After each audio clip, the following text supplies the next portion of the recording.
अभी भी मेरे आँख में आंसू है कि भाई हम जानते हैं शिक्षा ही इस जगत को बचा सकता है, शिक्षा ही मोहब्बत का पैगाम ला सकता है। और उसी को एक संघ प्रायोजित लोग कह रहे हैं कि शिक्षा से अहंकार। नौकरी चीन के लोग को मिलेंगे क्या?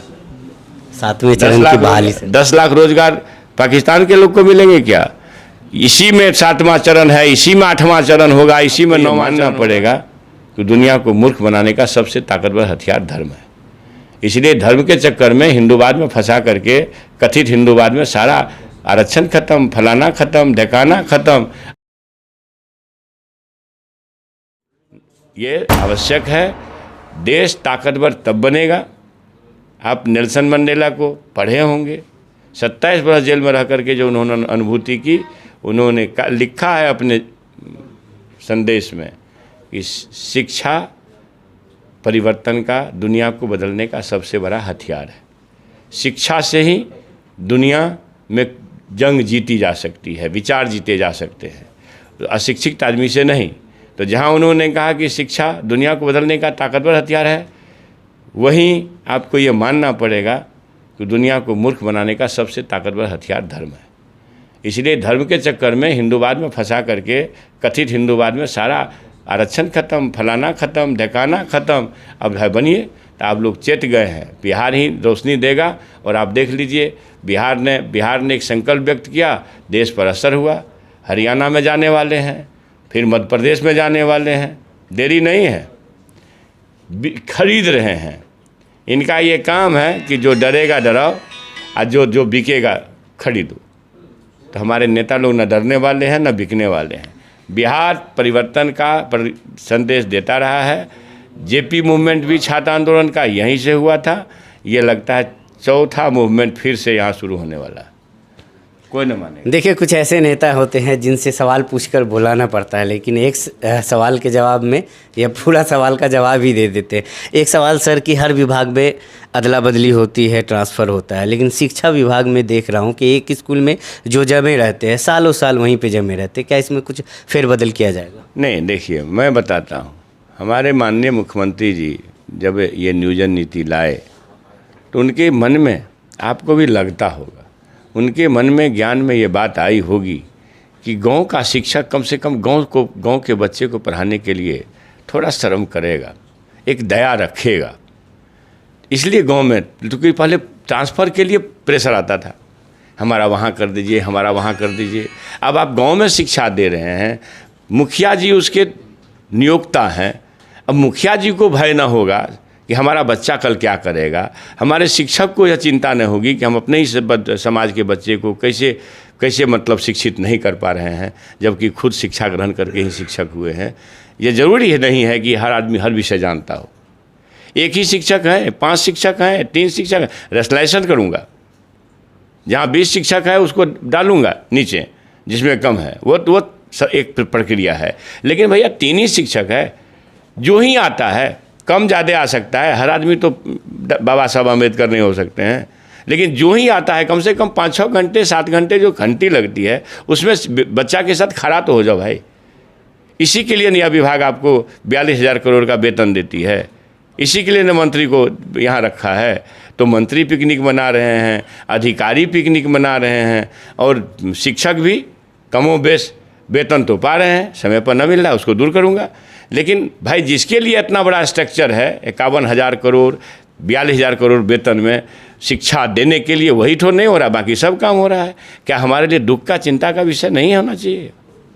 आ रही नौकरी, 10 लाख नौकरी चीन के लोग को मिलेंगे क्या? 7वें चरण की बहाली से 10 लाख रोजगार पाकिस्तान के लोग को मिलेंगे क्या? इसी में 7वां चरण है, इसी में 8वां चरण होगा, इसी में 9वां चरण होगा। देखते जाइए। मैं आपके माध्यम से, मैं पहले भी अपील किया हूँ, लेकिन ये लोग बरगला गए। ये अगर कुछ हम लोगों के विरोधी पार्टी के लोग इन लोगों को अगर माइंड दे रहे हैं तो सतर्क होना चाहिए। जब माननीय मुख्यमंत्री से बड़ा भी कोई आदमी होता है। हमारे पार्टी का संकल्प है एक तरफ, माननीय मुख्यमंत्री जी का संकल्प का रिपीटेशन है दूसरी तरफ। तो जब माननीय मुख्यमंत्री से बड़ा तो मंत्री नहीं होता है ना। तो जब माननीय मुख्यमंत्री जी ने संकल्प व्यक्त किया कि 10 लाख लोगों को नौकरी दूंगा, तो धीरज रखना चाहिए। 4 दिन सरकार को हुआ ही नहीं और सब कुछ में लग गए। सर, जब से आप सरकार में आए, महागठबंधन सरकार में, मेन स्ट्रीम मीडिया से हर कोई जंगल राज पे बात करने लगा, उससे पहले बात नहीं होती थी, अचानक से क्यों? अच्छा देखिए बताइए, बीजेपी में जाओ तो गंगा जल से स्नान कर लिया। 11 लाख करोड़ रुपया जो पूंजीपति मित्रों का इन्होंने माफ़ कर दिया। गांव का लोग एनपीए माने समझ जाएगा ना तो दौड़ा के मारेगा। एनपीए माने, चूँकि पढ़ा लिखा समाज नहीं तो एनपीए माने नहीं समझता है। एनपीए का अर्थ क्या अर्थ होता है? 11 लाख करोड़ रुपया पूंजीपति, महज 10-12 पूंजीपति मित्रों का माफ़ कर दिया, और करोड़ों किसानों का जो मुश्किल से 3 लाख करोड़ कर्जा नहीं होगा वो माफ़ नहीं हो सकता, क्योंकि अब वही 11 लाख करोड़ रुपया की माफ़ी जो है, आप जान लीजिए कि नमक से लेकर के कफन तक पर टैक्स दिया है। ये हमारा समाज अगर जागृत होता, पढ़ा लिखा होता, अमेरिका की तरह, लंदन की तरह, तो जान लीजिए वो कुर्सी में आग लगा दिया रहता, जहाँ बैठ कर के लोग एक से एक जुल्म के फरमान लिख रहे हैं। अंत होगा, इब्लिस का, शैतान का अंत होता है। अंतिम सवाल सर, अभिनंदन समारोह में आप बोलते बोलते भावुक हो गए, आँख से आंसू आ गया, किस बात को लेकर अचानक सर भावुक हो गए? हज़ारों की संख्या में लोग आपको सुनने आए थे, और आपको सुनने के बाद जब हम रास्ते से लौट रहे थे, कई लोगों की आंखों में आंसू था। सर इतना क्या बात हो गई अचानक? नहीं, 2 बात है।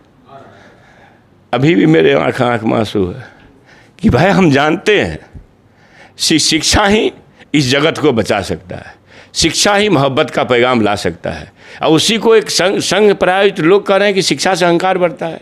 दुख है इस बात का कि जो शिक्षा से जुड़े हुए टूल्स हैं, सब टूल्स का नाम मैंने ले लिया, अधिकारियों से लेकर शिक्षक तक का, शिक्षक संगठनों का, उसको एक चिंता होनी चाहिए। नहीं, 90% प्राइमरी स्कूल एक तरह से खानापूर्ति कर रहा है। आपको आश्चर्य होगा, आप खोजिए कल से, मैं तो समीक्षा कर रहा हूँ ना। 1 महीना के अंदर अगर सिस्टम दुरुस्त नहीं हुआ तो मैंने कहा यह चिंताजनक होगा कि एक शिक्षक को शिक्षक के विरुद्ध कोई कार्रवाई करनी पड़ेगी। समाज से बड़ा काउंसलर कोई नहीं होता है। समाज से रिस्पॉन्स होगा कि पढ़ाई हमारे क्लास में लगने लगे। जो ही आता है, प्रिय शिक्षक बंधु से कहना चाहता हूँ, जो ही आपको नॉलेज है, हर आदमी को, मैंने कहा पहले, हर आदमी को बराबर नॉलेज नहीं आता है, लेकिन है, जिस स्तर के आपके पास नॉलेज है, कम से कम शिक्षक 6 से 7 घंटा खड़ा होने की आदत डालें। हम पुनः कहता हूं कि हमारे जो गार्जियन हैं, पेरेंट हैं, माता पिता हैं, वो अपने बच्चों को स्कूल भेजने की कोशिश करें। वो जो उधर से भी उदासीनता है, सिर्फ पोशाक राशि, साइकिल राशि या प्रोत्साहन राशि लेने के चक्कर में खानापूर्ति ना करें लोग। ये भी गलती हो रही है हमारे समाज के लोगों से, है कि नहीं? तो ये इस ढंग की बातें हैं। इसलिए दुख हुआ कि एक शिक्षक पिता का बेटा शिक्षा मंत्री हो गया इसलिए कि शिक्षा ग्रहण किया, नहीं तो भैंस के पीठ पर रहते, बकरी चरा रहे होते, यही ना करते। और शिक्षा ही ऐसी चीज़ है, मैं वहाँ भी बोला हूँ, यहाँ आपके सामने भी बोलता हूँ कि किसान मजदूर का बेटा भी कलेक्टर एसपी बन सकता है। नाला साफ करने वाला, झाड़ू लगाने वाला का बेटा भी इस बार कई ऐसे हैं जो कलेक्टर एसपी बना है। तो भैया शिक्षा एक बड़ा हथियार है, न सिर्फ परिवार संभालने का, देश को ताकतवर बनाने का। इसी को लेकर लोग बैठा हुआ है और शिक्षा को साजिशपूर्ण ढंग से कमज़ोर करने में लगा हुआ है और प्राइवेटाइजेशन की तरफ जा रहा है। प्राइवेट स्कूल पे भी कोई लगाम लगाया जाएगा, जिस तरह से फीस की वृद्धि की बात होती है? कभी फीस वृद्धि अगर ज़रूरत से ज़्यादा होगी तो सरकार चुप नहीं बैठेगी ना। हाँ, उसका अपना प्रॉब्लम होगा, उसके प्रॉब्लम को भी देखेंगे, उनका अपना डिमांड है उसको भी देखेंगे। अब हम क्वेश्चन किए थे जब नेता थे, एमएलए थे, विरोध में थे, उस आरटी एक्ट का कुछ पैसा आया, बहुत जगह अभी तक ना गया है, तो भाई वो तो उसको तो विसंगति दूर करेंगे, नहीं मेरा धर्म है ना, काम है ना। ये थे हमारे साथ शिक्षा मंत्री प्रोफेसर चंद्रशेखर यादव जी। मैं बता दूं, इनके पिता भी शिक्षक रहे हैं और इनकी पत्नी भी शिक्षक है, इनके चाचा भी शिक्षक थे। जब हम इनके घर पे गए थे, हमने सारा रिपोर्ट आपको दिखाया था। बड़े भैया भी शिक्षक हैं दिल्ली यूनिवर्सिटी। जी, तो पूरा परिवार ही शिक्षा जगत से जुड़ा हुआ है। तो बने रहे, देखते रहे द इनफैक्ट।